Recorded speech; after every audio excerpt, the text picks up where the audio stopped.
We are up to race number 11 on the Saratoga Saturday Belmont Stakes Festival card. Very excited to bring my good friend here, someone who I've spent many hours talking races with.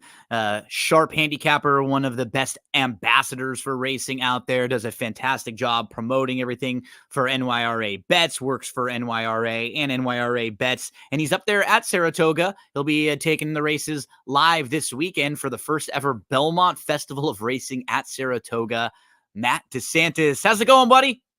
It's going great, man. It's so good to be talking to you on what is truly a historic weekend because, as you said, we're having this one up at the spa and just 4 amazing days of racing, 4 tremendous cards, incredible talent from all over the country and all over the world across all of the different divisions. Just a really special weekend. So we're recording on Wednesday, middle of the day. You actually were up there on Monday for the draw, right? Yes. So I got to imagine there's probably a really cool energy just around. It's got to feel a little bit different, right? There is. It's definitely energy. There's a buzz. People on the street, the banners are up all over downtown, and you can just tell people are really excited. The schools are letting out for Thursday and Friday up here, so the kids are super excited about that. And but it's interesting in that it's not quite the same as opening week at Saratoga because, maybe not everybody that normally comes up for Saratoga is here, but there's definitely a buzz and it's just increasing day by day. I was just out at the track about an hour ago and everybody's getting the picnic tables ready and the last second preparations and the new Jim Dandy bar is being unveiled and just a lot of great renovations and changes up here as well. Man, I'm really excited for some great racing and just the vibe that's going to look and feel a little bit different.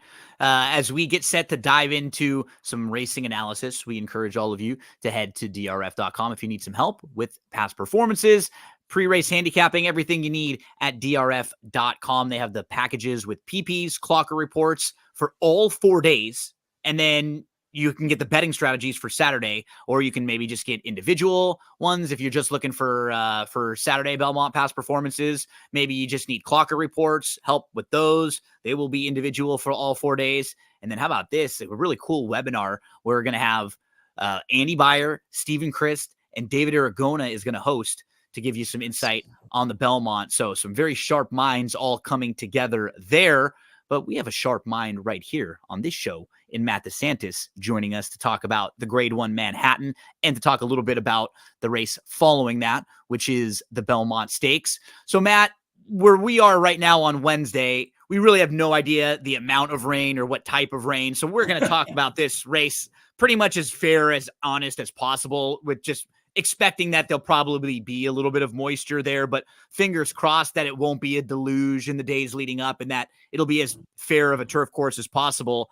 I thought this was a strong group that is entered for the Manhattan. Just from a talking standpoint, the horses that, we want to begin with are the 5 Program Trading, who was just super impressive, winning the Turf Classic, and he has almost done nothing wrong in his career. He's 5 for 6. His lone defeat came when he finished second at Colonial in the Virginia Derby, and he finished second behind Integration in a very live race that day. He's a major, major player.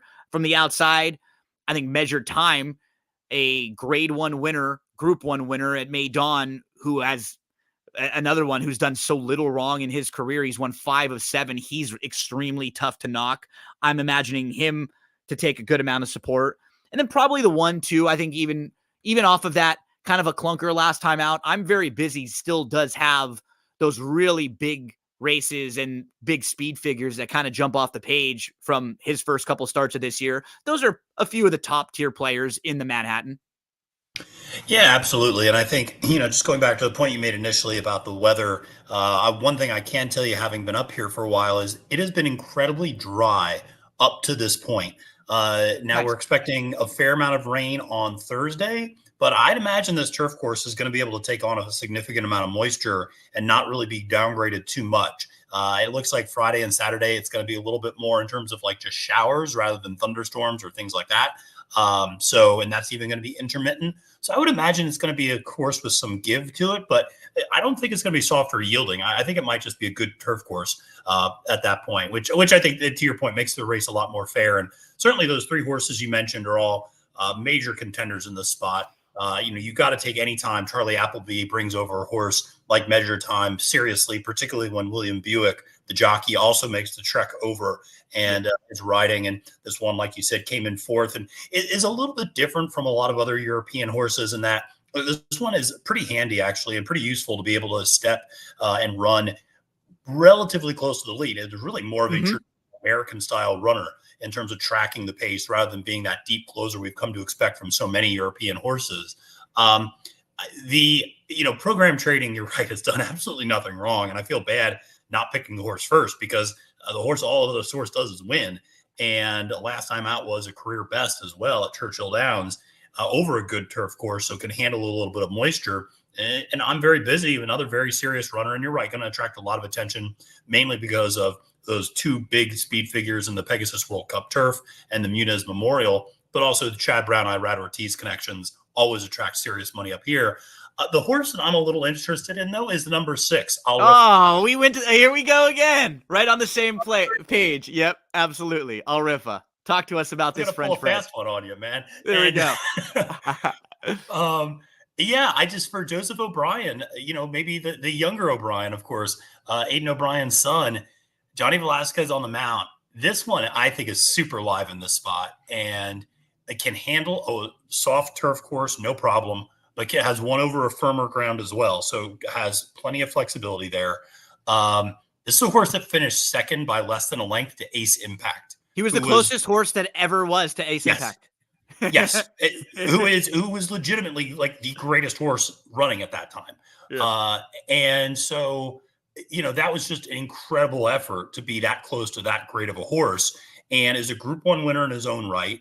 And, I thought came back and ran fourth by less than a half a length in another Grade 1 off the bench, off of almost a 10-month layoff last time out in France over soft ground. I think this one looks really live, very strong, 6-1. You're going to get every penny of that, I think, maybe even more, because like you said, those other three are going to take some money. Yeah. I think this one is really live. That's why I ended up here too, because I think he's going to be just right about this price, or I wouldn't be shocked if he floated up a little bit. And he's done nothing wrong in his entire career. And look at how much time he's actually had to miss too. Yeah. This horse is going to be able to take some big steps forward when he strings races together. He was off from September of 2022 all the way till July of 2023. He came back last year off of that long layoff, back-to-back group stakes placings, and then off again from August to April. Shows up in April at Longchamp. He's towards the rear. He's 7th of 9, but he's not that far out of it. He's only about 5 lengths off. He's in the 2 path, but he was still covered up a little bit. Once he tipped out to the 4 path, he started closing really well. He was right up to challenge for the lead, but he was in between horses, and he just got a little bit tired late, as expected, making his first start off of that long of a layoff. Everything for him makes so much sense here. He's also making just his second start as a 4-year-old now, too. Yeah. I just think he's got a big, big future ahead of him. And to me, he's a must-use kind of pick 4, pick 5 horse. And I'm glad you pointed him out, because I just think he's going to be a better value play and offer us a better bet than those 3 others we mentioned. And Nation's Pride. He's probably the 5th choice in here, because Nation's Pride going to get some money too for Appleby and for DeTore. And it's not like I have a knock on him, Nation's Pride. I will just say, in that race, which was just his first start since November, and he could have very well needed the race and be able to take a step forward. Silver Knot and Ohana Honor did run just right by him. Both. The Ohana Honor one was just late and got up, but I was just expecting it a little bit more of a fight when they loomed up. So yeah, I'm a little bit cold on him in here. He wouldn't shock me at all. I don't have him in my top 2 or 3 here. I agree. He's not in my top 3 either. And, he's a horse that has always been a little bit of a head case. And, you see the head covering, and you see just kind of the way they saddle him separate from everyone else and things like that. Like, he is a little high strung. And one of the things that was notable about that Man of War was when they went by the first time, I thought to myself, man, Dettori's got this horse way too close to the lead because he was sitting second Mm-hmm. behind pretty strong fractions for the distance of the race. Yep. Going 48 flat to the half, and he was, 2 lengths back. And I was like, man, that's really close.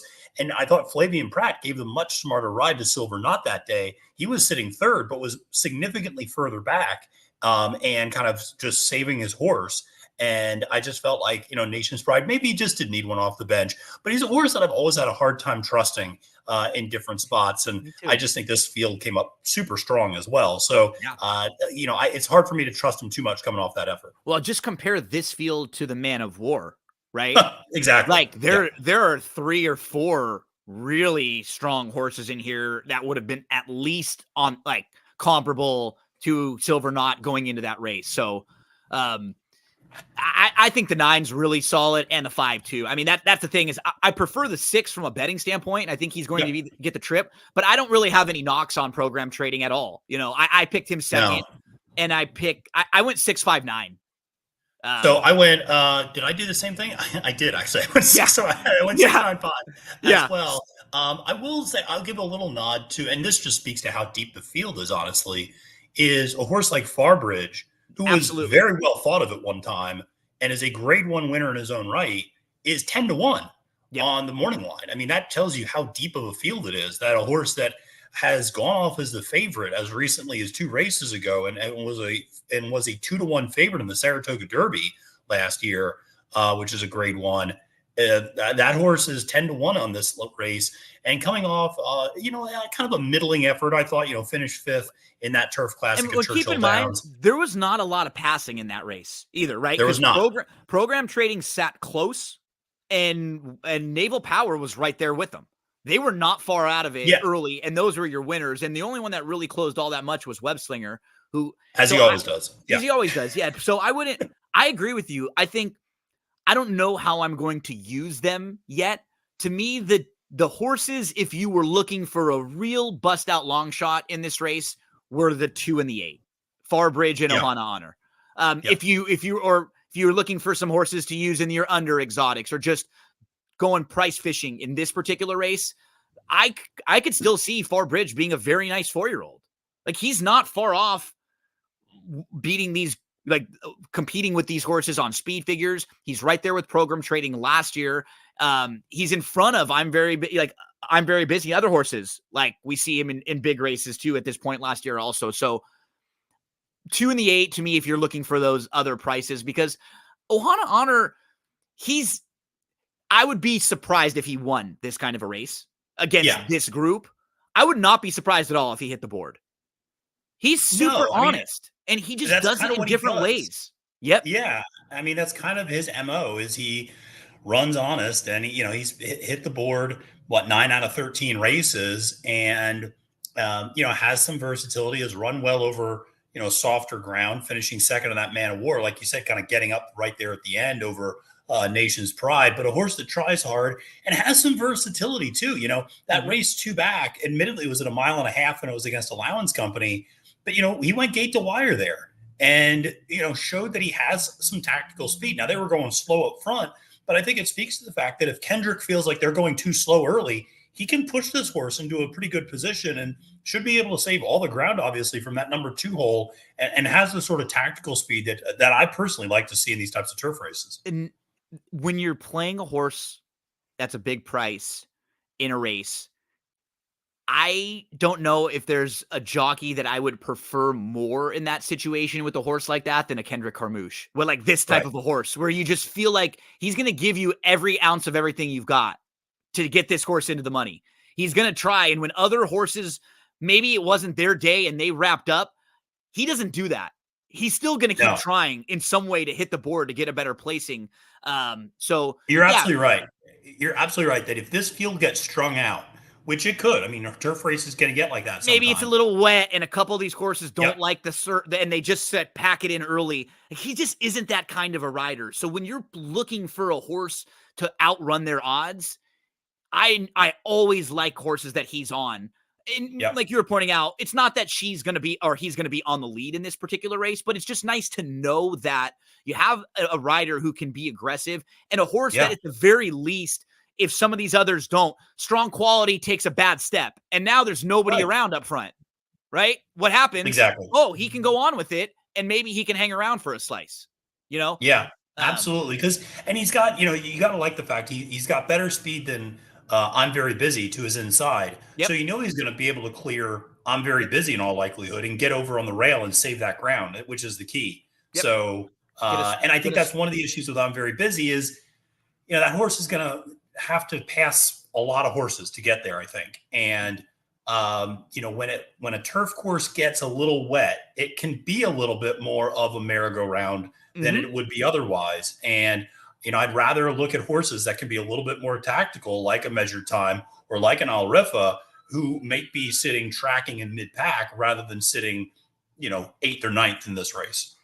Well, we had like minds in this one. We both landed on Al Rifa with some strong endorsements for the very logical Group 1 winners, Measured Time, and the 5 program trading. And even a little bit of a tip for a price if you were looking for a price with the 8 Far Bridge. A strong renewal of the Manhattan, the Grade 1 Manhattan. That's going to go as race number 11 on Saturday at Saratoga. And Matt, that will lead us right into the Belmont, which is a good group, man. You've got the Derby winner, you've got the Preakness winner, and neither of them are even favored because the runner-up from the Derby, who has basically been right at the top of the division all along. I mean, when he was in the Remsen and when he finished second that day, basically everybody put him on their top 3 to 5 list then because he was so good running against that bias at Aqueduct on December 2nd on that muddy seal track. And he's your 9 to 5 favorite. They've made some equipment changes with him. They made a rider change. They bring Pratt up, and you feel like you know what you're going to get from him. He's going to come closing, but he is a little bit quirky, right? And he does have some issues himself late where he leans in, and he doesn't have the most efficient strides, and that can cost you in these big races. Look, he could very easily be 5 for 5 if he was a horse. I mean, he's right. That could be a little straighter. Yeah, I mean, he's literally 2 noses away from being 5 for 5, and the first one was, just a bout of immaturity in the Remsen where he kind of let up once he got past Dornick, in addition to running against the track bias that day. And then to your point, just not being able to run straight in the Kentucky Derby probably cost him that race because he was constantly banging against Forever Young and, kind of hurting both horses' momentums, I think, going in there. You mentioned the change that they made to the bit, which should give Flavien Prat, the new jockey, a little bit more steering control over Sierra Leone. He's done very, we say it all the time, but he's done very little wrong. And he's never run a bad race. And I think that's worth noting. I mean, he's going to give his all. And I think the effort in my eyes that really makes him stand out and makes him a very worthy 9 to 5 favorite, even over the Derby and Preakness winner, is the Risen Star race back in February, because it showed that he's not a pace-dependent horse like so many closers are. That was a day where he ran behind 49-3 and 114-3 fractions with Track Phantom sitting in the slop alone up front in the slop, and he closed like a freight train and ran by everybody. Track Phantom's supposed to win that race. 99 times out of 100, Track Phantom wins that race. Yep. And the only time he doesn't is when Sierra Leone's in it. And that was the effort that really stood out to me. Like, of course he's going to run up in the Derby when everybody else is melting down. Like, of course he's going to run up in the Bluegrass behind a 110-4 opening 6 furlongs. But to be able to do that when there is no pace to run into, I think speaks well to his versatility and the fact that he doesn't need a setup. But he might still get a setup in this race because you have a horse like Mindframe, Dornick, and Seize the Gray, who all are going to go close to, if not right up on the lead. So it should be at least an honest pace going 1.25 miles, unlike going 1.5 miles at the Belmont. And yeah, I've mentioned this with a couple of the other folks I've talked with. I don't really have the strongest opinion one way or the other with the change the Triple Crown, leave it. If it were me, I would leave it personally. But in a completely different conversation, this race is way better being 1.25 miles this year. There are just right. Yes. So those are two separate things, like because there would not have been, I don't think we would have had 3 more horses that are in this race if it was going a little bit farther. So 100%. I'm at least glad that from a gambling standpoint, this race is going to be more competitive. You should have a little bit more value for every horse in this race. Yes. Sierra Leone would have been shorter, even if you like Sierra Leone and you add a couple others in there. So yeah, I mean, he's done. It's so cool when you have these horses that have been the good ones that show up in the Belmont too, that have been familiar names and big names. And we have that with your Risen Star and Bluegrass winner, your Derby runner-up, your Derby winner, your Preakness winner. They're all in here. How did you, so we kind of talked about what our top 3 were for the Manhattan. How did you stack it up? Give us the horses you like and maybe a price or 2. Yeah. So I went a little basic. I'll be honest. I went with Sierra Leone as my top choice. I think this horse has been kind of built for this race the whole time. I think if it was a mile and a half, he'd win by a pole, as we like to joke around about. But I think even at a mile and a quarter, he's got this. The price that I like is Antiquarian, and that will not surprise anyone who follows me on social media. I've loved this horse since the Louisiana Derby, which was just a no good, very bad day for him, where he broke through the starting gate, dismounted Velasquez, who was hobbling around, who got back on, then stumbled out of the gate once it broke, cleanly for the start, and had to go wide and make an early move and flattened out in the stretch. Still finished 6th and came back and won that Peter Pan, I thought, pretty impressively at Belmont at Aqueduct, and is trying to use the same trajectory that you saw from Arcangelo last year of winning that Peter Pan and then moving that on to bigger things, winning the Belmont, of course, and then the Travers later in the summer. But he's a horse that has good tactical speed. He should sit kind of the perfect trip. One of the things I did is I went back and looked at track stats for Saratoga from last year's meet. And in the 2-turn dirt races of last year at Saratoga, 63% of winners tracked within 3 lengths of the pace at the half-mile mark. So overwhelmingly, you want to be on a horse that has that kind of tracking traditional trip. And he's going to sit that. He's going to be right behind the early speed. I actually love that Fierceness is pointing towards the Haskell, because that means Johnny Velasquez stays aboard. Yeah. I think Johnny knows how to ride this horse really well. And I think at 12-1, he's a big price. And then my third choice is Mindframe, just because I didn't really know what to do with him. I don't like him as my top choice. There are still a lot of questions that have to be answered, particularly for a short price.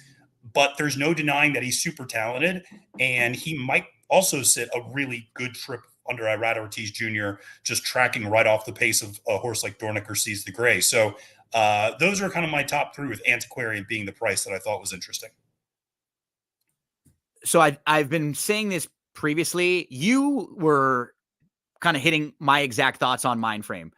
Mindframe is going to be on my pick 4s and pick 5s, but I would never bet the horse to win. Yeah.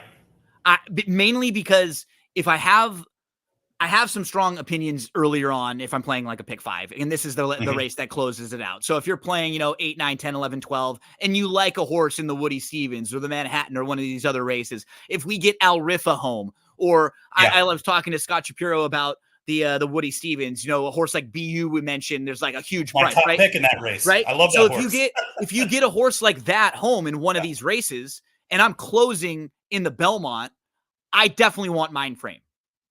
Because there are versions of this race where this horse is just freaky and maybe he's better than everybody. Yeah. But if I'm trying to kind of plot out I started hurting my brain the other day when I was trying to figure out how he wins the race from out here. You know what I mean? Because I was like, what trip is he getting? Is he going to sit wide? No. Is he going to go too fast from the outside? And I was like, I can't envision it in my head, but he still might just be that good that I can't picture the trip and he can just win. I could not be comfortable without him here. And so, yeah, I would need to play a horse like this to win in this type of a race, probably 6 or 8-1. Yeah.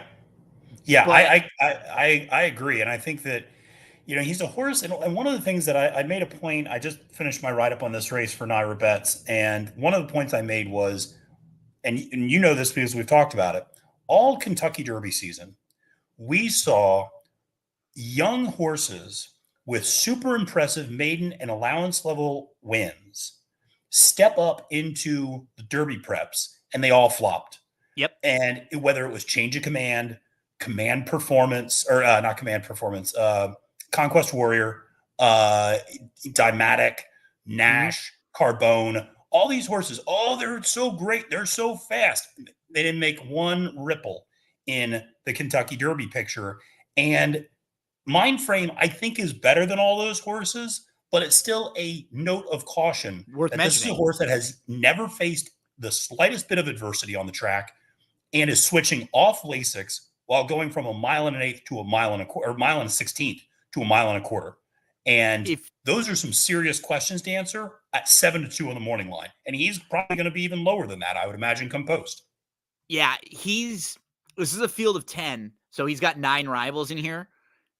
Those are the 9 toughest horses he's ever faced. 100%. All in this race. Like, he hasn't had one other horse remotely close to anything in this field that he's facing. So that's why. And I'll give you an example of that. The horse he beat last time out, Cornishman, lost to Antiquarian in Antiquarian's Maiden Breaker. So like the best horse he beat is a horse that a 12-1 shot beat in a Maiden Breaker. Handled. So yeah. And these are the types of horses sometimes when like that. It's a little unfair for me to make that kind of a generalization too, but you got to see them get punched a little bit. Yeah. You know what I mean? Like, these are the types of horses that are kind of bullies sometimes, that they can really beat up on the horses they're better than and look flashy and run away. But if he gets shuffled behind horses, or if he gets parked out really, really wide, is he going to overcome that? Or is he a horse that, man, his A game is awesome when everything goes his way? Kind of reminds me of another horse. I don't want to be mean. I don't want to be mean because, but you know what I'm saying? Because it's all different. We don't know. This horse hasn't been tested. We have no idea if that doesn't mean he can't answer the test. He could be shuffled behind horses. He might just be that good. It doesn't matter. Yeah. But I wouldn't want to take 3.5 to 1 on the win end in this particular race. Man, it's a good one. It is a good one. It is. Matt, I'm interested. Where did you go with your top pick? So my top pick, I guess I'm going to go Resilience. Okay. The two. That's my 4th pick. It's funny. I like that horse a lot, actually. So the two horses that'll probably be value horses that are going to be in the mix for me are Resilience and Dan. All right, Resilience and Honor Marie. Mystic Dan and Sierra Leone are kind of my measuring sticks. Like, they're the two that I think are going to get, they're the safe horses that I think are going to run really well. My prices are the 8 Honor Marie and the 2 Resilience. So those would be my 4. And then I did something similar like this in the Derby. The horse that I had Forever Young, like a Mindframe. Like, I had if this horse runs first or last, it wouldn't shock me. But I want him in spots in the multis in the win end. Just because I think that's really where you want him. So, man, about as good as a renewal of this race could have come up, honestly. I agree. I was saying with someone the other day. Like, who's missing from here? Fierceness was the only one, but we could tell, even watching his works back after, he didn't look like he was quite ready to come back yet. No, not as good as he was before the Derby. No, so no, and no, it's such a strong race, and I think you can make a legitimate case for probably 7 or 8 horses in this field. I mean, which is really telling, because usually in the Belmont, by the time we get there, you kind of know the wheat's been separated from the chaff and the field sizes are small. You know who's going to run well, who's not. This one's wide open, and that makes it all the more exciting. And if you're just talking about like horses running well and hitting the board, going through this entire field, like even a horse like the Wine Steward, who our buddy Barry likes a little bit, I would not be shocked at all to see this horse underneath, because he's super honest. He's going to put himself in a good spot. He's going to get a nice trip. I don't know if he can hold off all of these other nice horses at 1 1/4. He's one of the longer shots in the field. He wouldn't shock me to see him run well. The 5, you mentioned, you like this horse, Antiquarian, not at all. There might be the only horses really that I would be surprised right now, based on what they've done recently, would be Dornick, who just seems like he's kind of been tailing the other way, and Protective, who's a maiden. Yeah. Like, if anybody else hit the board or was in the mix in here, I would not be that shocked at all. You and I see this very similarly in that regard. I think, while I have Sierra Leone up top, I always write He about my deserves to top four be. for, yeah, Yeah. yeah. I mean, it's funny because I'll write about my top four on Naira Bets, and I felt like writing about my top seven because I was like, Hmm. how am I not talking about Mystic Dan? How am I not talking about Seize the Gray? How am I not talking about Honor Marie? Like, I think all of those horses have a legitimate chance at finishing third, second, or being in a superfecta. And it just, yeah, it's a very deep race when you get, when you start looking at it. So I really like this one a lot and should be provide a lot of value from a better standpoint. I know you're a very busy man, so I appreciate your time. Thursday, Friday, Saturday, Sunday, 4 stakes on Thursday, 4 stakes on Friday. What is it? Is it 9 on Saturday? Is that the number that we're It's a lot. and then Sunday is all the New York breds. So we don't it. forget about them on Sunday too. We'll be following along with you on social media. We'll be checking you out at Failed to Menace and for at NYRA Bets, where you provide a lot of content and you're doing a lot of stuff for them. But give me some of your plugs. What stuff you want to mention? Any things that you got going over there with NYRA Bets or stuff that you'll be doing?